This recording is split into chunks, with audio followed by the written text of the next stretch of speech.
Voici un thème de projet que tout le monde aime, la nourriture. Les systèmes alimentaires sont interdépendants et essentiels à la vie sur Terre. Nous interagissons avec la nourriture tous les jours.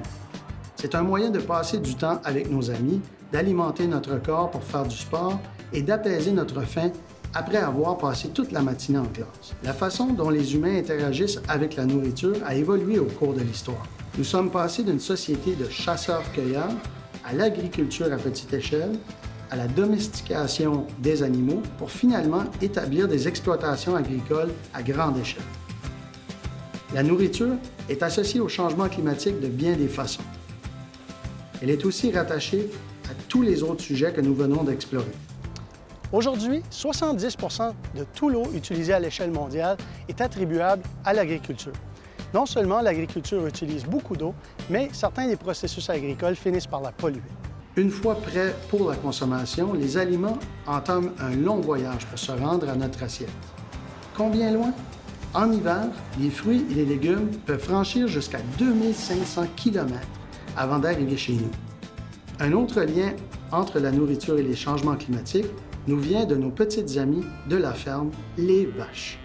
Comme sous-produit de leur digestion, les vaches émettent du méthane, un gaz à effet de serre qui emprisonne encore plus de chaleur dans l'atmosphère que le CO2. Les restants de nourriture qui se décomposent dans nos sites d'enfouissement sont une autre source de méthane. Comme vous pouvez le constater, les systèmes alimentaires actuels sont complexes et problématiques. Donc, les problèmes et les solutions pour les résoudre sont nombreux.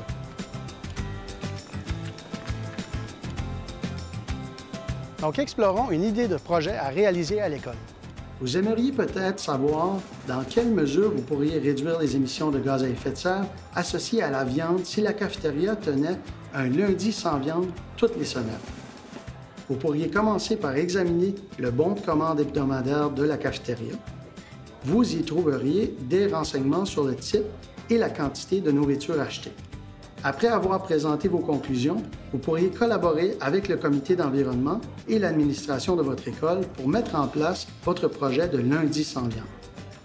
Nos systèmes alimentaires évoluent rapidement au fil du temps. Donc, qui sait, peut-être serons-nous les instigateurs du prochain grand virage vers un monde plus durable.